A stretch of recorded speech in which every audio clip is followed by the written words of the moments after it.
The dinner tonight is a 7-course tasting menu. It's based on the harvest of the Berkshires. And because of the time of year it is, I thought it would be a really interesting idea to do a menu that was based on preservation. Being in the Berkshires, we've got a very short growing season. So being able to utilize local products throughout the year, we need to be creative in how we process those products. This is bacon made from the jowl of the pig. And it is made very similarly to how any other bacon would be made. It spends a little bit less time in the smoker, a lot smaller. And texturally the fat is quite different than belly fat would be on a bacon. It's a lot softer of a fat. Meats are never an issue in the Berkshires. It's a huge grass-fed area, region. We all break down whole animals constantly.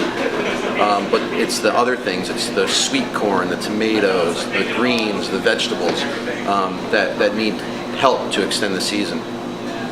So basically each course is going to be comprised of at least 3 or 4 elements that have been processed since July, August, September, when we were harvesting most of the vegetables in their prime.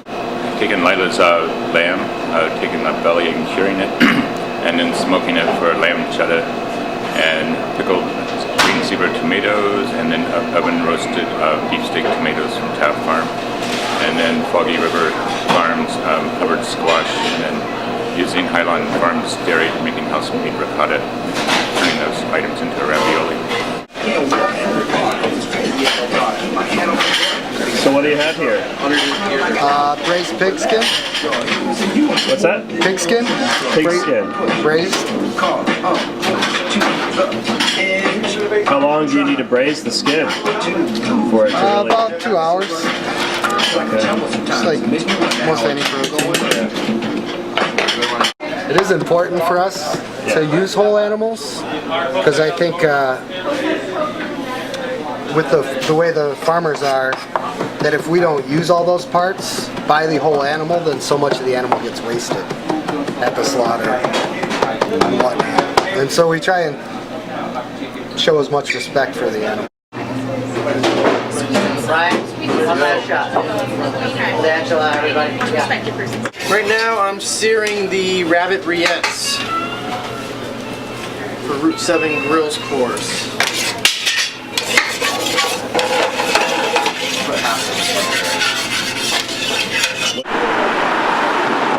So how do you pickle pig's tongue?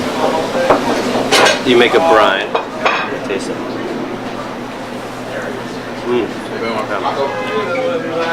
Delicious. You make a brine, and you put them in there for 7 days.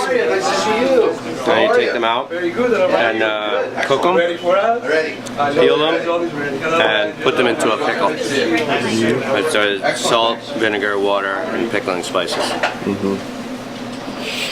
And where does this? Where do these tongues come from? They come from North Plain Farm in Great Barrington. These should be in that taco. Actually, would work perfect. Doing the second course, we do an Arctic char crudo. Crudo is raw, so the sea trout Arctic char can be served raw. That's going to be served with kimchi made from bok choy and some mushrooms. We've taken mushrooms made of bailute. And we have a base of we made local squash butter, similar to apple butter. Reduced it down to nice and sweet. That'll be the bottom, and then a little salad of pickled rutabaga, parsley, and garlic confit.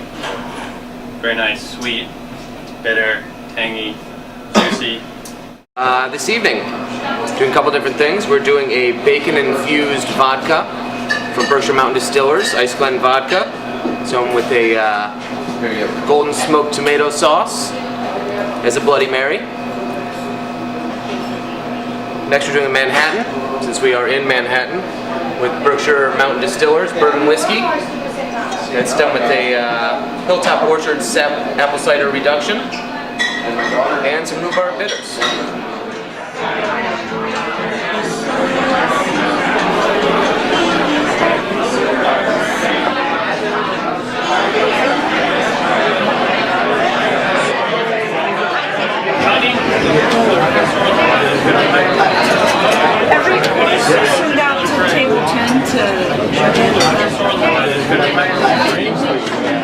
hilltop orchard cider that I reduced down, and then I'm going to whip in runny butter at the Well, end. they're naturally salty. I think that when it's during the summer months, when the ground is bursting with vegetables, where you'll see on the menus where chefs are really respecting the land and have these very strong relationships with farmers. They're really just completely laden with vegetables and freshness. And the philosophy of most chefs that are getting really good ingredients and sourcing them from their local farms is that they try to do very little to those ingredients. So during the high season, you'll find that the freshness of what's coming out of our land is really what you're eating, with very minimal things done to it. When you get into sort of the outside of the growing season, they kind of have to get a little more creative about how they craft their menus, and squashes and root vegetables become a part of what we do. Right now, if you go to a Berkshire grown restaurant that's really focused on this kind of style, you're going to find a lot of meats and sort of cured meats, but also root vegetables and things that they have put away for the summer.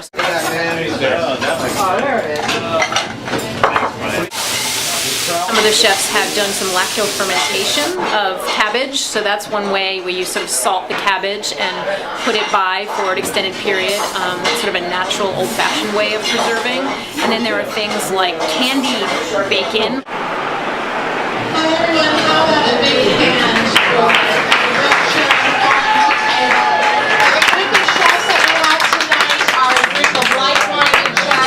Berkshire region who have taken their inspiration from the farm culture of the area and the products of the area. The group and the dinner was organized by Chef Brian Alberg, who's the executive chef of the Red Lion. Thank you very much.